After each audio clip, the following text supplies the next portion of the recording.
السلام علیکم ورحمۃ اللہ وبرکاتہ۔ الحمدللہ وحدہ والصلاۃ والسلام علی من لا نبی بعدہ اما بعد۔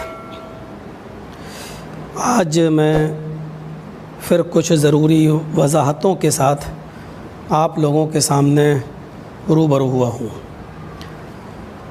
میرے پیارے دوستوں، بھائیوں، بزرگوں اور قوم و ملت کے لائق بر نوجوانوں اور اسلامی خواتین، پیاری ماں اور بہنوں، ہمیں بخوبی اس بات کا علم ہے کہ 25 مارچ سے لے کر اب تک ہم لوگ کووڈ-19 کرونا وائرس جو ایک مہلک اور تباہ کن بیماری ہے، اس کو لے کر ہم لوگ لاک ڈاؤن میں ہیں، اور اب تک ہم لوگوں نے اس کی احتیاط برتی ہے اور اپنے گھروں میں ہیں۔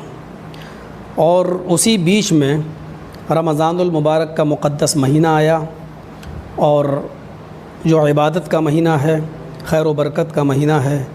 الحمدللہ اس مہینے کے اندر بھی ہم لوگوں نے اپنے گھروں کے اندر رہ کر عبادت کی ہے، نمازیں پڑھی ہیں، قرآن کریم کی تلاوت کی ہے، اور ہمیں کرنا بھی چاہیے۔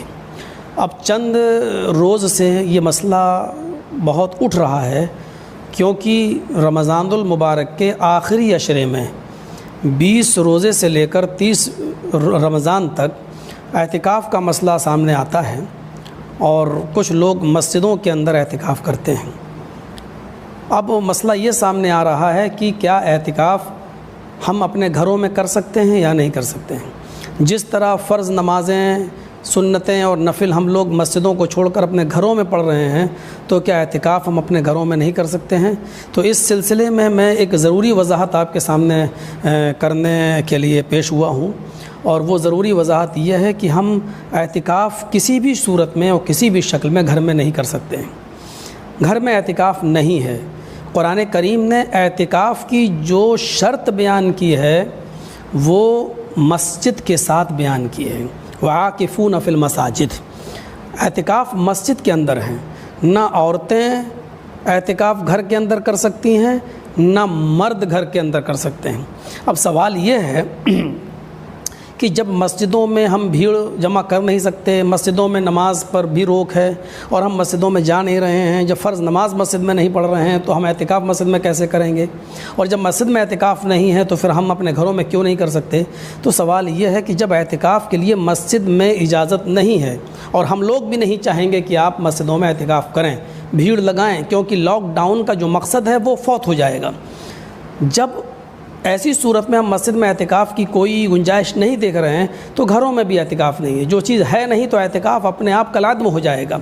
تو اس بات کا خیال رکھیں کہ جن لوگوں نے اعتکاف کرنے کی نیت کی تھی اور لاک ڈاؤن کی وجہ سے ان کو مسجد کے اندر اعتکاف کرنے کی اجازت نہیں مل رہی ہے یا وہ نہیں کر پا رہے ہیں، تو ایسی صورت میں وہ اللہ کی رحمت سے نا امید نہ ہوں، ان کو اعتکاف کا پورا ثواب انشاءاللہ ملے گا۔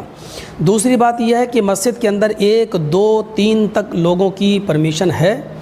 ایک مؤذن نماز پڑھ سکتا ہے، مؤذن اذان دے سکتا ہے، امام نماز پڑھ سکتا ہے، 1، 2 آدمی اور۔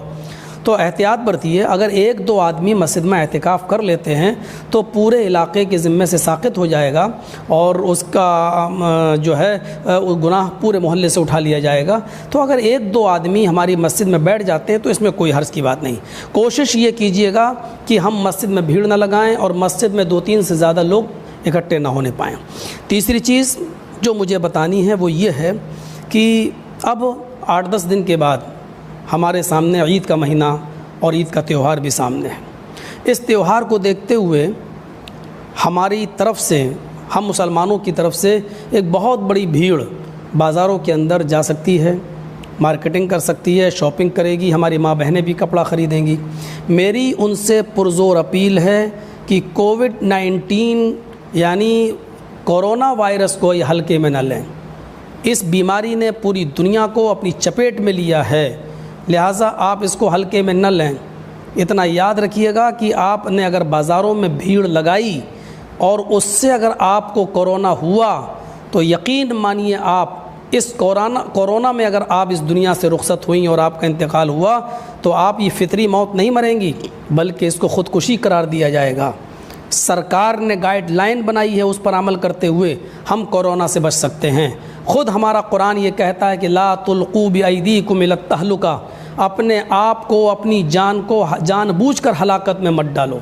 میری آپ سے پرزور گزارش ہے، میری آپ سے پرزور اپیل ہے، جب تک لاک ڈاؤن چل رہا ہے اور سرکار کی گائیڈ لائن بنی ہوئی، ہمیں اس پر عمل کرتے ہوئے ہمیں مسجدوں میں نماز نہیں پڑھنا ہے، ہمیں بازاروں میں نہیں جانا ہے، ہمیں خرید و فروخت نہیں کرنا ہے۔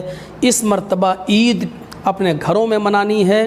اگر لاک ڈاؤن نہیں کھلتا ہے تو جب ہم جمعہ کی نماز جمعہ کے دن ہم ظہر کی نماز گھروں میں پڑھ رہے ہیں، جب ہم رمضان میں فرض نمازیں گھروں میں پڑھ رہے ہیں تو عید کی نماز تو فرض نہیں ہے۔ عید کی نماز تو ہمارے لیے جمعہ کے دن سے بڑی اہمیت نہیں رکھتی ہے، تو ہم عید کی نماز گھر میں کیوں نہیں پڑھ سکتے ہیں؟ اگر بازار میں آپ گئے تو یہ لاک ڈاؤن کا النگھن ہوگا، سرکار کے آدیش کا النگھن ہوگا، اور قرآن کریم کی اس آیت کی بھی نافرمانی ہوگی۔ لا تلقوا بایدیکم الی التہلکہ۔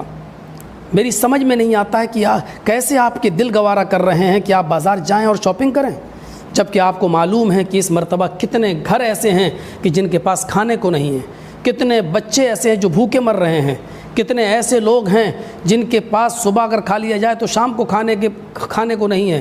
اس وقت آپ کے لیے دین کی سب سے بڑی خدمت یہ ہوگی کہ آپ عید کے دن اب نئی چپلیں خریدنے کے بجائے، نئے کپڑے خریدنے کے بجائے، آپ اپنے پڑوس میں، اپنے محلے میں، اپنے شہر میں اور اپنی بستی کے ان غریبوں پر نظر ڈالیں اور ان کی مدد کریں۔